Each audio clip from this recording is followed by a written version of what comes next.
Greetings, American Horror Story fans. This is the Elvis Man coming at you with The Creep, courtesy of Monkey Caviar and our wonderful host, Tiny. I am the infamous Elvis Man, and with me is my loving future wife, Miss Melody Patton, and we are going to be discussing the first episode of the new season of American Horror Story, My Roanoke Nightmare. We've seen lots of leaked photos on the web everywhere, and lots of theories flying with like 15 different little miniature shorts, and we had no effing idea what exactly this season was going to be about. There was theories flying, but the most popular of which was the leaked photo of the tree that had Croatoan carved in it, which basically touches back on the Roanoke County that just up and vanished. Hundreds of people just gone. But we are going to go ahead and recap some interesting stuff. We all know that with every season, episode 1 is usually character development, as my wonderful woman will tell you. We actually will start off with Shelby and Matt Miller, played by Sarah Paulson and Cuba Gooding Jr., and they're being narrated by other versions of themselves. Like, Sarah Paulson is actually Lily Rabe, who was narrating Sarah Paulson's actions. And the same with Cuba Gooding Jr., but it's only done by a guy named Andre Holland.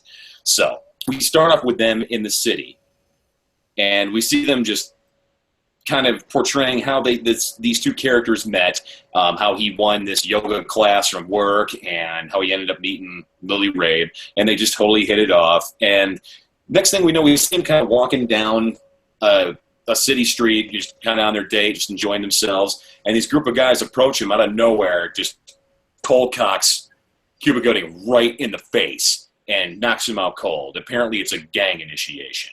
So next we see them in the hospital, and of course Sarah Paulson is saying, please let me see him. He may be in a coma, but he will wake up if I'm there. So she goes into the room, and of course there's Cuba Gooding on the stretcher or the bed or whatever, and you just see this massive welt on his eye like he just got into a fight with Mike Tyson. But she walks into the room, and this is basically what sets us up for the escape from the city. Mel, what did you think when you saw her go into the room and all of a sudden out of nowhere, Cuba grabs her hand? She said, let me in there. You'll wake up if I'm there. I sort of believe that something was going to happen just because they set it up so much. They set up their relationship so much that they had this connection. And she truly believed that once she was there with him, something almost magical would happen. If she could only touch him, and she was right. She touched him, and there you see that powerful scene where he grips her hand. I mean, they didn't even know if he was going to pull through. They said the problem is he is still unconscious and in a coma. And then you go to the scene directly after where you see a bit of blood dripping down her leg. It was previously known that she was pregnant. They were pregnant. So you almost think, well, does she have some kind of power? Did she unknowingly use a little bit of sacrifice to save her husband at the expense of her baby? Kind of like Khaleesi and Drogo from Game of Thrones. Kind of like that. But we're not going to get too crazy on another TV show when we're already trying to get sucked into a brand new one here. But the next scene, of course, is them leaving the city, and they're like, that was it. I mean, we didn't feel safe anymore. We don't even want to be here anymore. So you see the scene of him taking Lily Rabe, which is Sarah Paulson, of course, all the way out to the oceanfront area of North Carolina, where he says he's originally from. And they're just kind of walking through the woods and getting this real worldly experience and just having a great time. And they really finally realize that they're not city people by any means at all. They don't belong there anymore. It feels like a new life to them. And then, of course, with that new life that they're trying to start, they come across this really great ancient farmhouse. And strangely enough, they say that it's so old, but when they walk in, it's almost like it just needs renovating. I mean, something that may be a couple of decades old, but something that definitely not would be this ancient farmhouse that they make it out to be. So they're walking through, and they're taking a tour, and they're like, man, this place is amazing. We should try and get this place. And of course, they're walking through and checking out everything. And of course, there's nothing creepy at this point. It's just an abandoned house. I don't know. I kind of think it's creepy, but it is supposedly it was a farmhouse built in 1792. The architecture in this house is gorgeous. The neighbors, really not is. so much.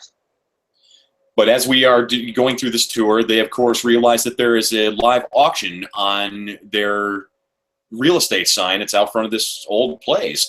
And they go and they attend the auction. It's them and, like, a group of guys that look like they should be in a ZZ Top tribute band. And the opening bid, check this, $23,000.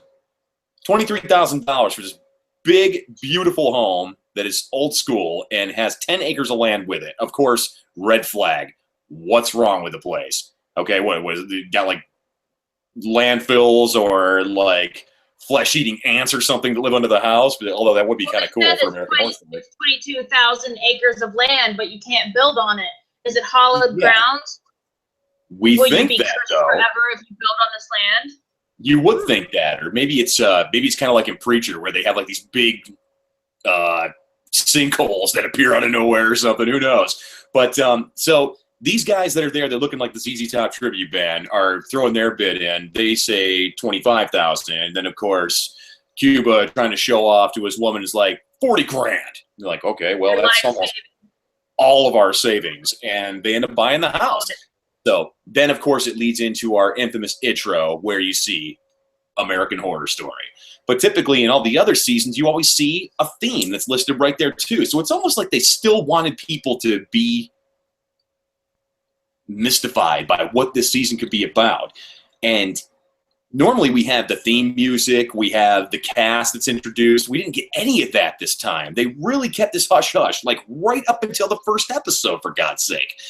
But as they cut, they're showing and panning as they do the whole FX Presents thing. We see this character kind of like just from like the shoulder down, but with like nothing there, just muddied up, like they'd been rolling around in dirt. And then it shoots to the American Horror Story. So next we're seeing them in their house after they're starting to clean it up. They're painting the walls. They're doing everything cool. And, of course, it's the first night. Time to break in the bed, break in the bedroom, make a little magic. But it's interrupted by horrible sounds. What is that? Is that a pig? That's a pig. They don't know it's a pig, but we all know it's a pig. But it sounds like pig screeching noise. Big time. Screams a pig. I know the scream of a pig from anywhere. That's a fucking pig scream. Yeah. Just saying. But anyways, Cuba and Paulson are getting it on in the bed, which I think is kind of funny because Paulson is actually a really big pioneer for the gay lesbian community, kind of like Zachary Quinto was, one of our other famous actors from the earlier seasons of American Horror Story. But Cuba jumps out of bed doing the chivalry thing. What? Her character is a yogi. No. Very, very big into yoga. So that's right. She's a big yoga fan. Yeah. And Cuba won the free yoga class. That's how he met her, and that's when they started dating. So at least in his own life and walking through fog in the darkness, he goes outside and he sees all this trash just strewn everywhere. And the garbage can's got almost like what looks like it's been punched through by like a big star pattern or something, but it's got like blood traces around the outside. And as he's walking around, he's checking things out. He's noticing that there's more and more garbage. There's lots of fog. He's hearing more stuff, and he still has not seen anything. But they chalk it up to, well, he chalks it up to just good old-fashioned Southern racism. Probably the slack-jawed yokels that he was dueling it out with at the auction earlier on. So, but one thing's for sure. I bet you anything on their drive home, they were listening to dueling banjos. You see that teeth guy. So anyways, we're moving back into the house again, and next morning, Sarah Paulson's just chilling there, Shelby Miller, and all of a sudden she starts hearing rain, but it's not rain. It sounds like more like hail. And I thought it was hail. I was like, too. Oh, hail in the South, big deal. It's hail. I've been through a hailstorm in the South. I thought, hey, big deal, it's hail. A little weird, but not really. But then she goes outside, and she's like, oh, this must be hail. But then she looks closer, and what? Teeth. Look down, and that's where we start thinking, okay, we remember that little teaser short, the 15-second of the nurse with the big hedge clippers that came up to the wind chime that was all made out of teeth and just started clipping them. But that's what kind of sparked my thought right there. But as she goes down and inspects closer, she actually picks up this thing, and it's a freaking human molar. So she bugs out, calls the husband. He comes hauling ass back home. And she, of course, is really scared. I mean, we're talking like... I mean, she's kind of scared. She's like... We're talking a rainstorm of biblical kind of shit here. There were teeth. If it were me, I was like, oh my God, there were fucking teeth. She's like, oh, I was scared. That's a true yoga instructor for you. So calm. So calm. I wouldn't know anything about that. So Cuba comes back and he's looking around the property, and they're looking around, and he does not find a single one of these teeth. And let's face it, if it's raining teeth, there's got to be hundreds of thousands of them everywhere if it's been raining. But they're just gone. So what, do you think that was in her head, or do you think magic took them away? Well, let's face it, if there is some kind of demonic presence, and typically when it comes to haunts or demonology or possession, usually the first couple steps are like literally taunting the subject. So it could be poltergeists, it could be ghosts, it could be demons. There's any number of things. These malevolent spirits really like to F with the human people that are the life-like. The people that are still alive. Those are not of the spirit world. But so there is definitely a supernatural presence, even though the Roanoke colony and the history behind it firmly points to, hey, these people probably just sailed to the mainland America. The American Horror Story is pretty much twisting history right now, giving it a supernatural twist, because if they didn't, it'd be boring. It'd be a history show. I like it. I think it's going in a good direction. I can't wait to see the supernatural elements that they are about to introduce. And raining teeth. There's bound to be something crazy going on. I mean, let's face it, it has to be supernatural. Not unless the U.S. government pretty much round up every meth head in America and decide to string them by their feet and fly them over that one particular house while simultaneously punching them in the face. Well, the teeth wouldn't have been so intact if that would have happened. But so we're going back. We see Cuba going off. We see Matt going and doing his own thing again. He gets in his truck. He's a traveling salesman, so he has to, of course, go out and do his thing and provide. I mean, like we said before, they spent almost their entire life savings on this house. So Shelby decides to break out the yoga mat and try and calm down a little bit. Who knows? Maybe she's trying to come with the terms that maybe she did somehow imagine this. But then naturally, we're expecting something crazy to happen, like it always does with American Horror Story. Nobody ever is calm for very long with American Horror Story. There's always something that pops up that makes you go, oh, the music swells, and then it's just like any kind of media, any movie, any video game, the music starts to accelerate, comes to a crescendo. Oh shit, things are going to go down. But she begins cooking. She's beginning to relax. She's having some wine, which trying to settle the nerves. Eventually will become a bit of a downfall. It's not her fault. Girl wanted some wine. She's in her kitchen. She's cooking. I mean, it's fun to cook. It's fun to drink wine. Then she hears crazy noises. I mean, the shutters slamming. Is that supernatural, or is that nature? Or is it another tooth storm? Yeah. I think we'd be hearing like what sounded like a bunch of pebbles hitting the ceiling. And then there's the scene where she's starting to kind of hear the noise. She's walking down the hall. And I think this was really interesting because reading some of the forums after watching last night, the first real sight she gets of something supernatural, these two women that just kind of wander across the hall at the very end. And you made a really good point when we were watching about The Shining and how they like to use those same kinds of long views down the hallways. Thank you for reminding me of that. It's very Stanley Kubrick-esque. Because Stanley Kubrick, when he was filming The Shining, he was very into his shots being very symmetrical. And if you look through this episode and you see some of the long hallway shots, you notice the lighting, you notice the windows, everything is very symmetrical. It's quite beautiful as far as filmmaking goes. And I think they went in a really good direction with that. But then you also see a flash of these two women who almost look like the nurses from season 1 Murder House, where they also mention Croatoan, which has something to do with Roanoke. So there's definitely a bond between this season and season 1.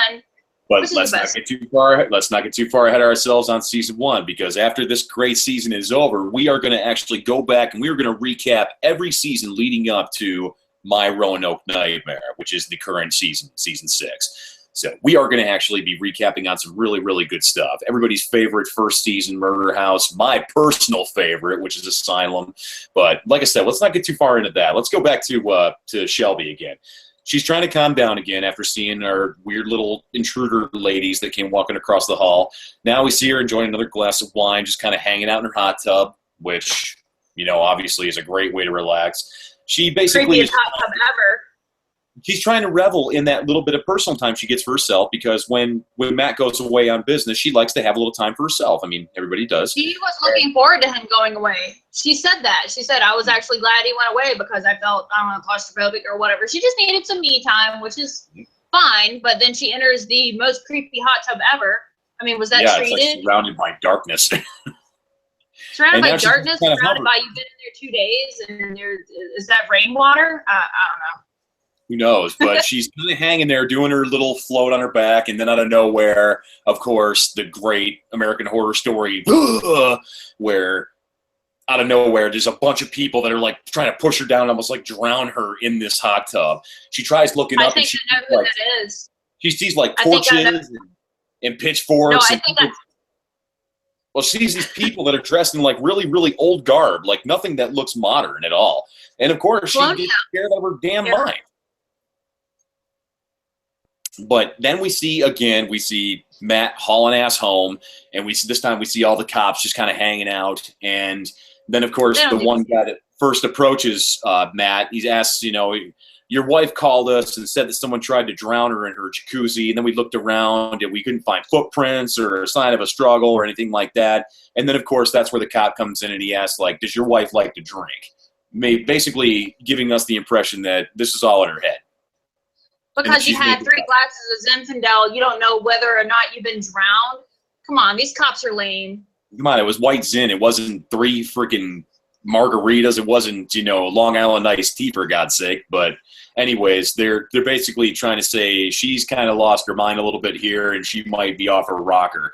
So the cops are obviously no help. They're lazy because they do not approve of an interracial relationship at that time period, or any time period, let's be real, in North Carolina. But that's another story. They're in the backwoods too. So they're out in that secluded kind of area where, you know, the Confederacy and the Daughters of the Confederacy and the people that are like still functioning KKK members might hang out. So that's where they pretty much draw the conclusion, like, yeah, these people are like bigots. They're not going to help us because of our relationship and your skin color. So, but as they go on, they're starting to realize that they're not going to get any help from anybody. But, of course, Matt is starting to ask her, like, you sure that maybe this wasn't maybe just in your head? And she is just starting to get really angry with him because he doesn't believe her at all. But I would be, too. If I told you, I was like, hey, some dude tried to drown me in a hot tub. And you said, nah. I would say, come on, it's me. They have a very tight relationship. They obviously have some kind of bond going back to the whole, I touched your hand and then you woke up since you were in a coma. So he does believe her. I can see it, you know, you can see it on his face. He believes her. He's just trying to put the pieces together. Like, how did this happen? And automatically he thinks of those ZZ Top wannabes, those inbred fucking yokels from Deliverance that are obviously trying to fuck with them. So he wants to get to the bottom of it, and he's trying to console her because he's a good man. They're both good people. They're not getting help from the cops. The cops don't care, but there's also some kind of supernatural thing going on, and I really want to say that I think I know who was trying to drown her in that hot tub. I don't know why, though. Why are they, if there is a supernatural force, why are they attacking the people that moved into the house? Well, just remember poltergeists, for instance, being very, very possessive of the places that they used to inhabit, which is kind of why they get so violent when people move in. If you've ever actually seen the movie Poltergeist, you know that intruders, they'll start off making it seem like something interesting, kind of like with the daughter that kind of scooted across the floor in Poltergeist. But then out of nowhere, that's when they started getting really, really violent. really violent. But now, of course, we're back with Matt and Shelby enjoying themselves at night, trying to be calm, and of course they start hearing noises again. They hear the pig noises. So Matt comes downstairs and he finds this dead pig carcass that looks like it had literally been beaten by a bat to death, just hanging out on the doorstep. He decides not to tell Shelby about it, and he goes and he buries this pig out in the woods just to kind of keep her from really kind of tipping over the deep end, because obviously she is really scared, and he does care about her. He loves her. He doesn't want to make her think that he's patronizing her. He wants to make her believe that he cares, but he's kind of keeping it on thin. He doesn't want to scare her any further, which is reasonable. Mm-hmm. But I would want to know there's a dead pig on my doorstep. He does take certain measures. He goes and he installs this surveillance system around the house, and just to kind of wire it directly into his phone so he can keep an eye on things when he's out on the road. And then to make matters even more, to try and keep her from being alone, Matt actually calls his sister, which is Lee. This is where we meet Lee, who is played by Angela Bassett, and she shows up. This is someone who was a former cop. She was doing really, really well, but apparently she got really injured on the job at one point and got shot, and then kind of got addicted to painkillers. But we start seeing her story, and we see her actually in her cop car, literally like taking these painkillers, and where the narrator tells us that painkillers can be more addictive than heroin. True. And she gets shot after her and her fellow officers raid this heroin den where there's no light, there's drugs everywhere, there's people passed out from abuse, and then out of nowhere, she actually comes in and, starts hearing a baby. So she goes to investigate to see if the child's okay. And when she goes in, it's dark. It's like meth head dark. And the only light that's in there is the flashlight from her while she's carrying her sidearm. And when she goes in, she sees this little baby kind of like looking up at her. And that's when she turns around and gets popped in the shoulder with the gunshot. So, but we see her again back in her vehicle taking these painkillers, and that's when she says, I go from taking like 2 a day to like 2 an hour. And it just... You build up a resistance. Yeah. But anyway, she's in her car again, and we actually see her nodding off from all the painkillers. And then all of a sudden, out of nowhere, there's this high-speed chase that's going by her. This guy in a Mustang kind of pulls out and like really driving like crazy. So she decides, even though she's really messed up, to give chase and follow the guy. And he ends up running up this, like a dump truck that's got its back end tilted. So the car kind of runs up and it gets stuck, kind of like a runaway tractor trailer ramp area. So she gets out, pulls her gun on the guy, and he gets out. He's got a gun, but she's telling him, drop it, drop it, drop it. But he's not doing anything. He knows if he's caught, he's done. He's gone. He's going to prison forever because apparently he's some kind of a serial rapist. And then he just splatters his brains all across the wall of this little bridge road that they kind of got under. So all the other fellow officers are there after Angela Bassett is doing her thing, Lee. And one of the other fellow officers is going through Lee's car looking for something specific, and he ends up coming across her pills. And that's where it's basically saying the narrator's like, they fired her. I wonder why he was in her car in the first place, though. Well, there could be a number of things. I mean, a cruiser car isn't really personable. With cops, they kind of change them day to day. So he could have been in there looking for, paperwork or handcuffs or whatever. No, he was digging. He was looking for something. Maybe I think it's going to come back. I think that's going to come back later. It might, but then we see why they have to elaborate on her story somehow. But we'll get to that when it comes up. Like I said, episode 1's always character development. So where we see Lee, then she's back at home with her husband, and he apparently they're looking to go with he's basically pushing for a divorce. Even right after this happened, and she's like, "You're going to do this now after I just lost my job and I'm going to rehab and all this other stuff." And he basically says, "We've been done. You haven't touched me in over a month. We have no connection at all." So basically, she was neglecting her kids and forgetting to pick up her kids from school. The drugs, because of her painkiller addiction. Mm-hmm. The drugs will do it for that. So, I mean, I'm sorry, that's justified. It really is. She should help and he should support her, but it's up to each individual. She ends up losing custody. She gets the kid maybe, I think, what is it, like a couple of days every 2 weeks? 3 days every 2 weeks. Yep, that's what it was. So now that we've got Lee in the story, that she's there kind of keeping an eye on Shelby while Matt's away, we see And they Shelby. don't get along. They don't. They don't really like each other. They never have. Lee kind of despises Shelby in a way. She feels like she's not good enough for her brother or something. But then we go back and we see Shelby kind of doing her thing. She likes to cook. We've seen her cooking before. When you mentioned the shutter, like slamming against the house. But this time she just starts cutting a carrot. She gets maybe about 2-3 slices of it in, and then of course she starts to hear the noises again. So she goes to investigate after setting the knife down, comes back realizing there's nothing there, and then the knife is gone. So we got a big freaking kitchen knife that's MIA somewhere. So she starts looking around, and she looks back at the stove where her roast is cooking, and there's the knife, like sticking straight down into the meat, like stab style. And of course, the only other person in the house is Lee. She believes it's her messing with her, and of course, this will be a great chance for her to really rub it in her face of how crazy she is, because she obviously didn't do it. She's saying, I had nothing to do with this knife. But even the narrator, Lily Rave, is like, I don't know why she would do that. After all the crazy crap that has just been going on with me, why would she do that?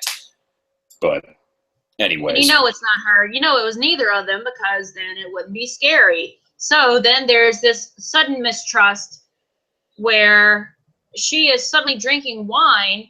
Well, not suddenly. She's been drinking wine throughout the whole thing, because why not drink wine? You're making dinner. That's fun.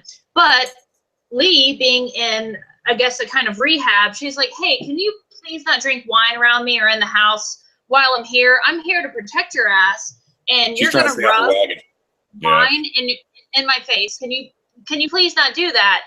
And they kind of get into the first of a few arguments. There is a lot of bad blood between them. You can obviously tell they really do not like each other. They don't. I mean, it's just they don't. They don't. Pouring out of the screen, practically, their disdain for each other. So, and even Lee goes on to even start mocking her even more. It's like, oh, that's right, you cook now. I mean, come on. Oh yeah, like starting to cook is such a big deal. Oh, I put some meat in a crock pot. Ooh. Cooking can be just as therapeutic as yoga. Who knows? Anybody can start yoga at any time, and it's amazing. And so is cooking. And so is drinking wine, and I encourage all of you to do all of those things. Way to go. Yeah. John Belushi, my advice to you is to start drinking heavily. I didn't say heavily. I said when you cook. I'm not responsible for your actions past that point. No, it's a John Belushi quote from Animal House. But anyways, we go back. We see Lee at night now, and she's resting. She's hearing weird noises. She kind of stirs awake. And as she gets up and puts on a robe to kind of inspect the wine bottle that she saw Shelby pouring herself some earlier on, comes kind of rolling into the room. And she immediately goes, and she's pissed. It's like, why the hell would you do that? I just told you I'm trying to be in rehab and trying to stay on the wagon, and you roll a fucking wine bottle at me. What the hell? And, of course, she's like, I did no such thing. I've been down here in the library. I haven't been anywhere near your room. So now we got them kind of going at each other. One for the thought that I rolled a wine bottle in your room because you're an alkie. And the other one, I know you're going crazy, so I'm just going to leave a big kitchen knife sticking in your roast. But next we see Matt out on the road, just kind of periodically checking his phone, making sure everything's okay. And it just so happens after he pours himself a nice little vodka drink, he looks at his phone and boom, there's people with torches coming onto the camera. Like, and I'm not talking people like a couple of people. I'm talking like a half a dozen people at least walk in this camera angle. And of course, Matt's going nuts. Matt's going crazy. He can't see. He's over 2 hours away. He's like far away. World's last traveling salesman. They'd be long gone by the time he even got there. So whatever they're doing with the malicious intent that they have, I mean, let's face it, it's a modern time. They're in the backwoods of North Carolina where racism can still thrive, and there's people dressed in old school garb carrying torches. That to me immediately says like KKK, or they're going to burn the house down, or they're going to do some kind of racial nonsense. But very real reality to a lot of people. It's really sad. And now we're back seeing Shelby and Lee kind of like duking it out with each other while Matt's trying to figure out what to do and watching his phone intently. And they're hearing the noises. So Lee, being the being the former officer that she is, she kind of just looks through the house, very suspicious, wants to kind of make sure that everything's okay. Can I say a quote? I'm sorry, Elvis. Can I say a quote? Oh, I might not have a badge anymore, but I'm always packing.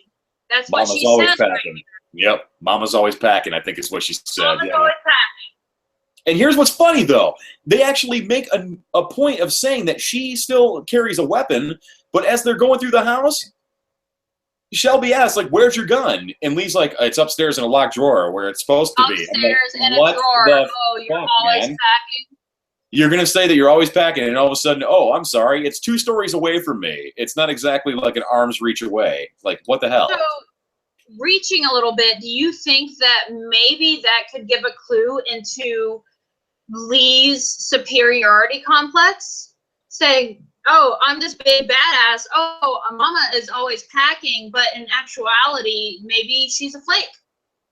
I mean, she's obviously a flake because she couldn't pick her kids up from school. Maybe that's just a little bit of a nod to that. But, I mean, if you have a gun and you hear some weird shit in your basement, why are you going to leave your gun upstairs and go down to the basement? Hello? Well, and to interrupt, speaking of the basement, when they get down there, they arm themselves with whatever weapons they can find, and that's when they come across the TV, this old tube TV that's playing, and there's this, like, amateurish kind of hazy video playing, and they're hearing these noises. And this guy that's narrating it, and then all of a sudden out of nowhere, we see this camera zoom in all crazy, fuzzy, whatever, on this brief figure, like a man's body wearing a pig's head, like a pig masked head. And then the camera drops, and it shows this man who's narrating, and he's scared out of his mind. And that's when we get our first glimpse of Dennis O'Hare. You may remember him from last season as Liz Taylor, but Dennis O'Hare has actually been in almost every season thus far, except I think maybe season 2. I don't recall seeing him in season 2. But he wasn't in Asylum. That might have been back when he was doing his thing with True Blood on HBO. So, but the video scares the shit out of them. They're like, who the hell would break into the house? Who the hell would break into the house just to play an amateur video to try and scare people? But that's where they're at. They're really starting to get scared now. And then they start to hear the people outside that are carrying the torches. And Shelby and Lee, they're really, really getting scared at this point. They're hiding out in the basement, and they're listening. They're just trying to be quiet, not to alert anybody to their presence. And they're just very, very scared at this point because the fear of the unknown is what makes it super scary, not knowing what's out there. You know something's out there, but you have no idea what it is, which I think is interesting. It's kind of interesting in a way, though, because that's what we've been led up to with Season 6. It's all been mystery, the fear of the unknown, which I think makes it kind of cool in a way. There's a lot of metaphors going on with this. A lot of good metaphors going on.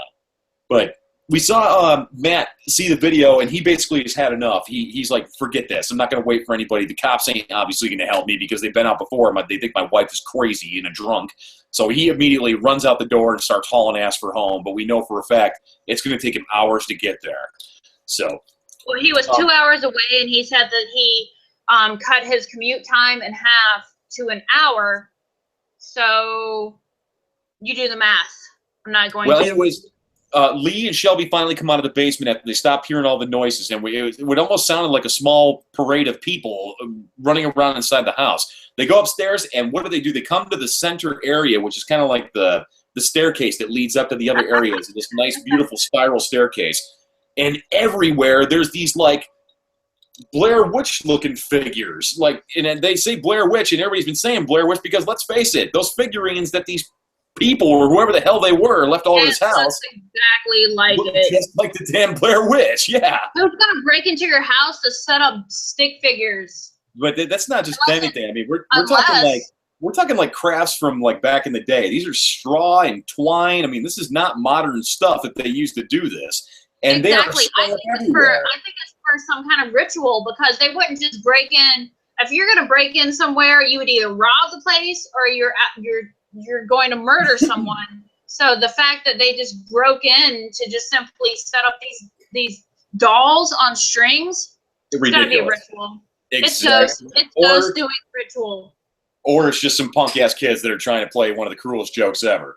So Matt finally gets home. The cops have already been there and gone. All these little figures are hanging out everywhere. He goes down to the basement to watch that video again, and that's when we actually see him go slow-mo and pause it at just the right moment, and we see that figure of the man who's kind of like all muddied up, and he's got that big pig mask on. And then we see Dennis O'Hare again in the grass kind of narrating it. But then Matt's looking at this thing. He's like, are you kidding me? This is ridiculous. And, of course, I mean, he doesn't get scared by it, but he wasn't there when Lee and Shelby were down there hearing all these people in the dark. They were there for, what, like 30 minutes? They were there for a while. Because, remember, he saw them just as it was starting, which means they must have been there for at least an hour. Or maybe it was less. Maybe that's what makes it even 20 worse. to 30 minutes he was down there. Maybe they were only there for all but 5 minutes, and they set up all these little characters and figurines. And like, okay, how the hell could they have done this? They got things strung up everywhere like Christmas lights from Stranger Things with a Winona Ryder. But then, of course, we're kind of getting back together, and everybody's just trying to make sense of all this craziness. But let's face it, there's nothing to make sense. I mean, if we're watching and we're kind of following Shelby here, we know that she is kind of teetering on the edge. She seems to be the one that's getting tortured with this stuff more than anything. But now that Lee's there, she's the one that's always in the house. Lee just got there, and she's already figuring it. Mr. World Traveling Salesman has been gone. Shelby has been the only one there the whole time. So maybe this activity goes on consistently and constantly, and she's just been there to witness it, and eventually she's going to be cast out as crazy. Mm-hmm. Speaking of crazy, this is what I would do if I were scared of a house. I would take off and run through the woods, which is what she did. She gets in her car and takes off and runs away. This and leaves Matt and Lee behind. They have done so far. But she's hauling ass, and she's basically driving away, and she's trying to get away. She says, to hell with it. You guys don't believe me? I'm just going to leave. Her phone rings. Yeah, she looks down, it's Matt. She looks down for a brief second, sees that it's her husband calling, so she presses the answer button, then looks up, and boom, there's somebody right there in front of her car. It's Kathy Bates. It's Kathy Bates. Like, just looking at her like, her car. She just beamed this lady going like 50-plus miles an hour, which means she's got to be toast. I mean, the windshield's busted. It's spiderweb. I mean, we know if that happens, it's going to be pretty severe. She gets out of the car. She's got the flashlight. She's looking around, trying to figure out what the hell it was that she just hit, but she knows it was a person. So she's looking around, and then all of a sudden, out of nowhere, we see in the mist Kathy Bates in her weird, strange, old-school garb slowly gets up. She gets up after being hit by a car. So obviously, there's something crazy going on. This lady just walks away, shakes it off, and walks into the woods. Okay. I think that qualifies as either ghost, monster, demonic force, because there's no way in hell I can T-bone somebody doing 55 that stands in front of my car, not unless we're like looking at Constantine, and the dude's got like the spirit of destiny. That's a special kind of ghost. To be so ethereal, but be decimated by some kind of Honda Civic. I mean, come on. But either way, she hits that ghost. Now she's in the woods. And she's 50 foot away from the road. She's looking around, and she's looking for this lady that she hit. But then all of a sudden, she can't find her way back to the road. It's like vertigo. You have no idea which direction you came. There's no way that she took notice of what it is that she saw when she ran in. So now basically she's out in these woods and has no effing idea how she's going to find her way out. She even says, "I'm lost." So she's spinning around, trying to find somebody, something. And then, of course, she's also still shit scared because of Kathy Bates' weird whatever she is. You wouldn't be shit scared. And then she comes across the little doll figures hanging from these trees, dozens of them. And, oh, that's not scary. And there's also an intricate web. I don't know if you guys noticed this or not, but there's an intricate web that is strewn above the figures. It looks just like the Christmas lights from Stranger Things with Winona Ryder. They're just strewn everywhere. It's like a spider web of lights, but it's the same thing with these guys. No, it's actually intricately done, and you can tell that they had to make a pattern to hang them not from just the trees, but from the rope itself.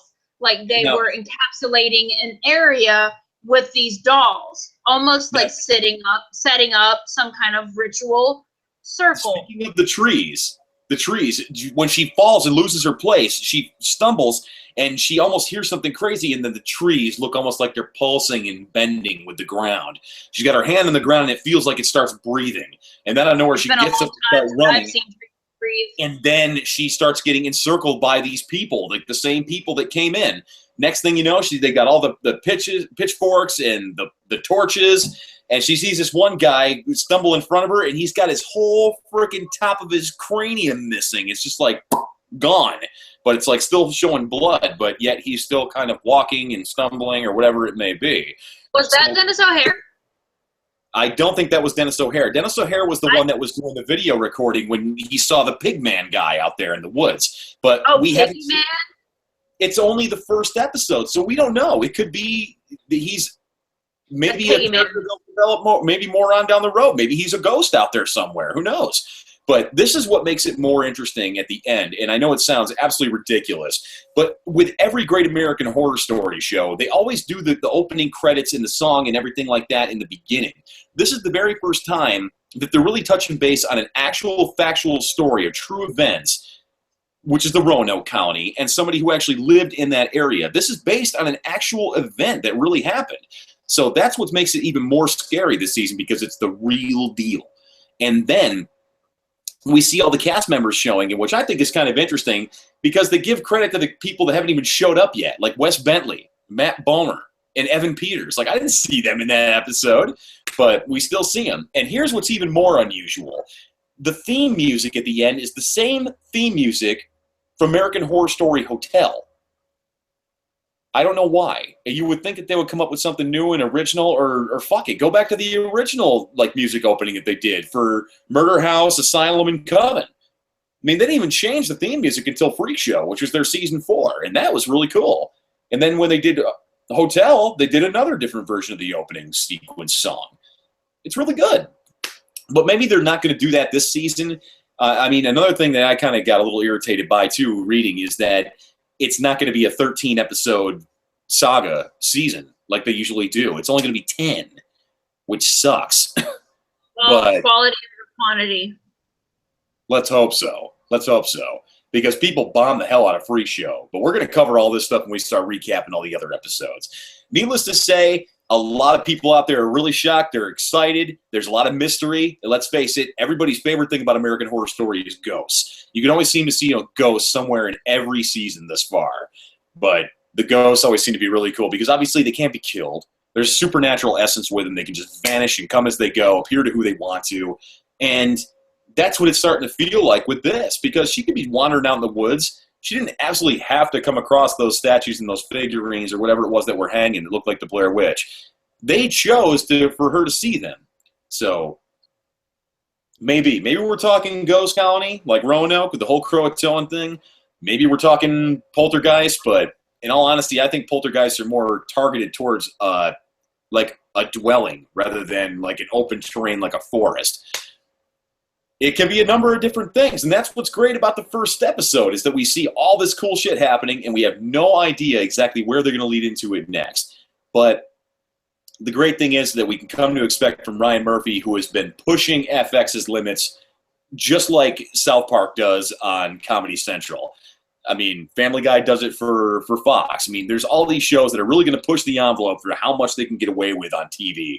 And let's face it, Ryan Murphy, he's right up there with South Park. It was really, really good. But anyways, we are actually being specially joined by our wonderful host, Tiny. Hi, guys. The man who owns Monkey Caviar, the man who is in charge. But we're glad to have him here on the last couple minutes of the Creep. It's thanks to this wonderful guy that is going to give us the podcast, and we're going to be coming at you probably every Thursday at around 9 to 9:30, and we're going to recap the episodes, maybe about like a 40 minutes to an hour little segment. And again, after we're all done with this season, it doesn't have to end here. We're going to go back and we're going to talk about the first season, Murder House, which is everybody's favorite, as I mentioned before. The second season, which is my personal favorite, Asylum. There was so Hold much. on real quick. I got to go. I just wanted to stop in and say good job, and I can't wait to listen to the rest of this. You guys are doing great. Thanks, I'll brother. see you next time. I got to go. I got to jump into something else podcast wise, but great show, guys. Good job. Rock and roll, Tony. We'll see you soon, brother, man. Is Melody being camera shy, or did you click your picture and therefore the camera is not moving? I'm not quite sure. Maybe it's just me. Working as far as I know. Oh, there it is. Well, yeah, it's not moving on the podcast. Elvis probably has his picture selected. Well, I actually warned him in the beginning of the episode. This is our virgin podcast, so there's bound to be something that goes wrong somewhere. It's okay, it sounds great. Just when you re-click your picture, it'll take the white circle off of it, and then the camera will bounce on whoever's talking. Well, trial and error. First episode, I have to say that thanks to the man down in this little box down here, he actually is the one that made this all work. And thanks to his wonderful instructions, I managed to figure it out, thankfully. But you guys make again, this work. I can't do it without you. First episode, I'm the Elvis Man. This is my lovely future wife, Miss Melody. And there's our big guy, our wonderful, infamous host of Monkey Caviar, Tiny. We'll be catching you guys next Thursday. Tune in around 9:30. We'll make sure that we put it up on Facebook so you can see what's going on. We're really eager to see what's going to happen in the second episode. Chances are we're going to see some people we haven't seen yet. Anybody who's been following the American Horror Story sequence online or seeing what the cast has been released, we barely scratched the surface of the people who are going to be in this season. So tune in next week. Thanks for watching. This is the Elvis Man, my lovely Melody. Signing off.